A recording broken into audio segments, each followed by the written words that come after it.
Welcome back to our story channel. Where are you watching from? Please subscribe and let's dive in. Years had passed since the tumultuous days of the revolution, years since Captain Ibrahim Traoré, a man of unwavering principle and surprising gentleness, had shaken Burkina Faso to its core.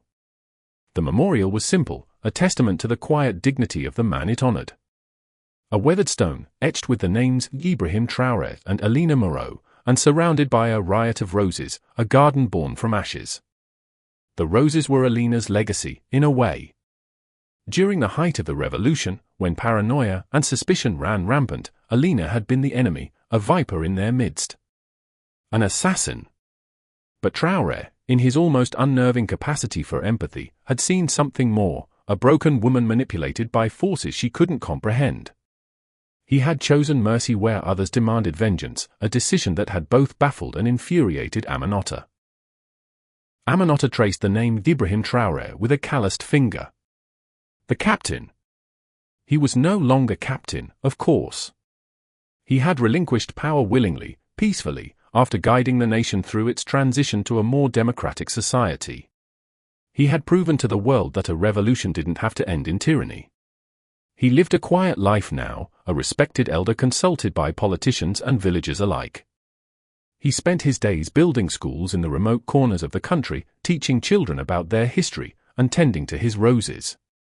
He had turned his military compound into a vast garden, a symbol of transformation, a place where beauty bloomed from the soil of conflict.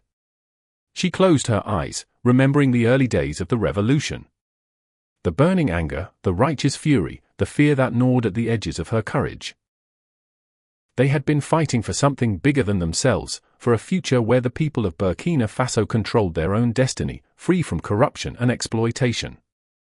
Traoré had been their leader, a beacon of hope in the darkness. And Alina? Alina had been a knife aimed at his heart. Aminata had been ready to tear Alina apart, to inflict the same pain she had intended to inflict on Traoré. The betrayal had felt personal, a violation of everything they stood for. But Traoré had stopped her, had pleaded for understanding, for a chance to reach the woman buried beneath layers of lies and manipulation. He had seen her as a victim, a tool used by powerful men who cared nothing for Burkina Faso or its people. And he had been right. The trial had been a difficult affair, a public airing of dirty laundry, foreign interference, and the dark machinations of power. Alina had confessed, her voice hollow, her eyes filled with a haunting sadness. She had been recruited, brainwashed, and turned into a weapon. She had been promised a better life, a way out of poverty. But in the end, she had only found herself trapped in a web of deceit, a pawn in a game she never understood. Traoré, in his unwavering belief in the inherent goodness of people, had managed to break through her defenses. He had shown her kindness, compassion, and a path to redemption. It hadn't been easy. There had been resistance, setbacks, and moments when Aminata had wanted to strangle Alina herself. But Traoré had persevered, and in the end, he had saved not only his own life but Alina's soul as well. Alina's execution was commuted. Instead, she was sentenced to community service, working with the very women she had been sent to oppress. It was a controversial decision, one that had divided the nation. But Traoré believed it was the only way to truly heal the wounds of the revolution. Aminata had never truly forgiven Alina. The scar of betrayal ran too deep. But she had learned to understand. To see the human being beneath the assassin's facade. To acknowledge the loneliness, the vulnerability, the flicker of conscience that Traoré had ignited.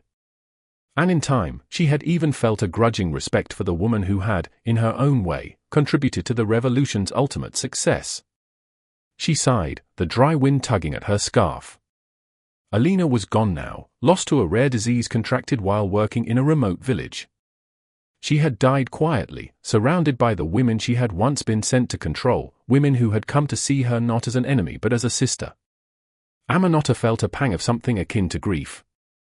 It was a strange feeling, one she hadn't expected. But Alina's death had left a void, a reminder of the fragility of life and the enduring power of forgiveness. Part 2, The Rose and the Message. A small hand tugged at the hem of Aminata's boo-boo. She looked down to see a young girl, no older than 10, her eyes wide and innocent. The girl held a single red rose, its petals velvety and perfect. "Grandmother," the girl said, her voice barely a whisper, "Captain Traore told me to give this to you." Aminota's heart skipped a beat. Even in retirement, Traore held a special place in the hearts of the Burkina people. They still called him Captain out of habit and respect. She knelt down, her old bones protesting. "And what did he tell you to say?" The girl giggled, a sound like wind chimes. "He said, 'Remember, Aminota, even thorns can bloom.'" Aminota took the rose, its fragrance filling her senses. The message was simple but profound. It was a reminder of Alina, of the darkness that could be transformed into light, of the hope that even in the most barren of landscapes, life could flourish. She smiled, a genuine, heartfelt smile that crinkled the corners of her eyes. "Thank you, little one. You tell Captain Traore that I received his message." The girl beamed, her face alight with joy. She curtsied and scampered away, disappearing into the maze of rose bushes. Aminota stood up, the rose clutched tightly in her hand. She looked at the memorial, at the names etched in stone under the blazing African sun. Ibrahim Traore. Alina Moreau. Two individuals, so different, so intertwined, forever bound by the events of the revolution. The revolution had cost them dearly. They had faced enemies both foreign and domestic, navigated betrayals and bloodshed. But it had also forged something unbreakable, a commitment to justice, a belief in the power of the people, and a quiet understanding that even in the darkest of hearts, a seed of hope could still take root. The rose in her hand was a symbol of that hope, a testament to the enduring power of forgiveness. It was a reminder that even after the most violent of storms, the sun would eventually shine again. She walked over to the memorial and placed the rose on the stone, next to the others. A vibrant tapestry of colors, a fragrant offering to the memory of those who had fought and died for a better Burkina Faso. The Rose and the Revolution. It was a story of betrayal and redemption, of war and peace, of love and loss. It was the story of Burkina Faso. And it was a story that would continue to be told, whispered on the wind, carried in the scent of roses, for generations to come. Part 3: The Lion in Winter. As the sun began to set, painting the sky in hues of orange and purple, Aminota decided to visit Traore. It had been too long since they had last spoken, and she felt a need to hear his voice, to bask in his quiet wisdom. She hired a moto-taxi and gave the driver directions to Traoré's compound, a sprawling estate on the outskirts of the city. As they approached, she could see the roses blooming in the distance, a kaleidoscope of colors that seemed to defy the arid landscape. The driver dropped her off at the gate, and she walked the rest of the way, her footsteps light despite her age. As she approached the house, she could hear the sound of children's laughter, mingling with the gentle hum of bees. Traoré was on the porch, surrounded by a group of children. He was reading them a story, his voice warm and resonant. He looked older, his hair streaked with grey, his face etched with wrinkles. But his eyes still held that same spark of intelligence, that same unwavering belief in the goodness of humanity. He saw her approaching and smiled, a smile that lit up his entire face. Aminota! What a pleasant surprise! The children turned to look at her, their faces curious. "Children," Traoré said, "this is Grandmother Aminota. She is a very important person in our country's history." The children giggled and waved. Aminota smiled back, feeling a warmth spread through her chest. "I will finish the story later," Traoré said to the children. "Now, go play in the garden." The children scattered, their laughter echoing through the air. Traoré stood up and embraced Aminota, his grip firm and reassuring. "It's good to see you, my friend. Come, let us sit and talk." He led her to a pair of rocking chairs on the porch, overlooking the rose garden. The air was filled with the sweet fragrance of blossoms. "How are you, Ibrahim?" Aminota asked. "I am well," he replied. Content. I spend my days teaching the children and tending to my roses. It is a simple life, but it is a good life. "You deserve it," Aminota said. After all you have done for this country. Traoré waved his hand dismissively. I did what I had to do. We all did. It was the people who made the revolution, not me. You were our leader, Aminata said. You gave us hope. And you kept me grounded, Traoré replied. You were the voice of reason when I was tempted to stray from the path. They sat in silence for a moment, each lost in their own thoughts. I visited the memorial today, Aminata said. Traoré nodded. I know. Mariam told me you were there. Mariam was one of the women who worked in the garden, a former soldier who had fought alongside Traoré during the revolution. She was fiercely loyal to him and kept a close eye on his well-being. The roses are beautiful, Aminata said. They are a symbol of hope, Traoré replied. A reminder that even in the darkest of times, beauty can still bloom. He paused, then looked at Aminata with a serious expression. I heard about Alina. Aminata's heart skipped a beat. She hadn't expected him to bring up her name. It was a sad loss, Traoré said. She had found peace, a purpose. She was finally free from the demons of her past. I know, Aminata said. I miss her. The word surprised her.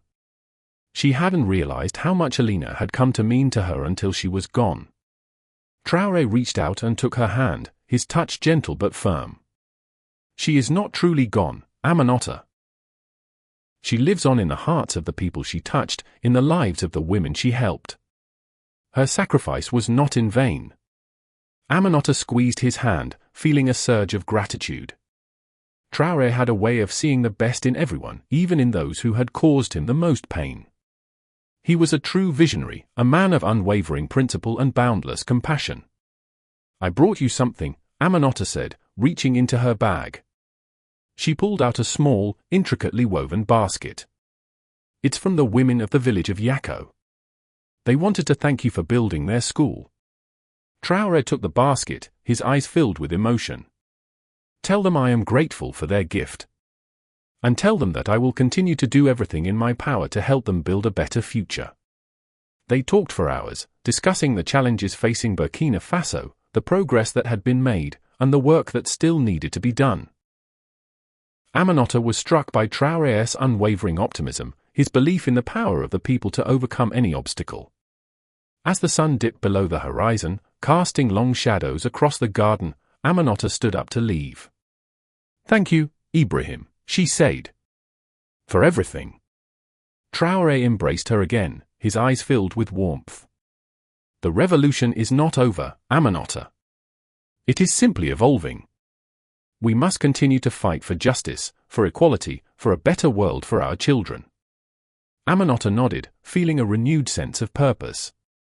The revolution may have been over, but the work of building a better future had only just begun. And the lion, even in his retirement, still roared. Part 4: The Legacy of Roses. Years passed. Burkina Faso continued to grow and prosper, guided by the principles of justice, equality, and self-reliance that Traoré had instilled. The country faced challenges, of course. There were droughts, famines, and occasional outbreaks of violence. But the spirit of the revolution remained strong, a reminder that the people of Burkina Faso were capable of overcoming any obstacle. Aminata continued to serve as an elder stateswoman, advising the government and advocating for the rights of women and children. She traveled the country, visiting villages, listening to the concerns of the people, and reminding them of the sacrifices that had been made to secure their freedom. Traoré remained a constant presence, a living embodiment of the spirit of Burkina Faso. He continued to build schools, teach children, and tend to his roses. His garden became a symbol of hope, a place where people could come to reflect on the past and dream of the future. One day, Aminata received a letter from Traoré. He invited her to visit him at his garden. She had not seen him in several months, and she was eager to hear his voice and bask in his wisdom once more. She traveled to his compound, and as she approached, she could see that the garden had grown even more vibrant and beautiful. The roses bloomed in every imaginable color, their fragrance filling the air. Traoré was waiting for her on the porch, surrounded by a group of children. He looked older, his face even more wrinkled, but his eyes still held that same spark of intelligence and compassion. He greeted her with a warm embrace. "Aminata! It is good to see you. Come, let us walk in the garden." He led her through the maze of rose bushes, pointing out his favorite varieties, explaining their origins and their significance. Aminata was struck by his knowledge and his passion. He seemed to know every rose by name, every petal, every thorn. They reached a secluded corner of the garden, where a small bench sat beneath the shade of a towering acacia tree. Traoré gestured for her to sit down. "I wanted to show you something," he said. He reached into his pocket and pulled out a small, worn book. "This is Alina's journal." Aminata's heart skipped a beat. She had never seen Alina's journal before. "I found it among her belongings after she died," Traoré said. "I thought you should have it." Aminata took the journal, her hands trembling. She opened it carefully, her eyes scanning the pages. The handwriting was neat and precise, but the words were filled with pain, regret, and a desperate longing for redemption. She read about Alina's childhood, her poverty, her desperation to escape. She read about her recruitment, her brainwashing, the lies that had been fed to her. She read about her growing doubts, her inner turmoil, her struggle to reconcile her actions with her conscience. And she read about Traoré, about the kindness he had shown her, the compassion he had offered, the hope he had inspired. She wrote about his unwavering belief in the goodness of humanity, his refusal to condemn her, his willingness to forgive. As Aminata read, tears streamed down her face. She finally understood Alina, truly understood her. She saw her not as an assassin, not as a traitor, but as a victim, a broken woman who had been given a second chance. She closed the journal, her heart filled with a mixture of sadness and gratitude. She looked at Traoré, her eyes filled with emotion. "Thank you, Ibrahim," she said, "for showing me the truth." Traoré smiled, his eyes filled with understanding.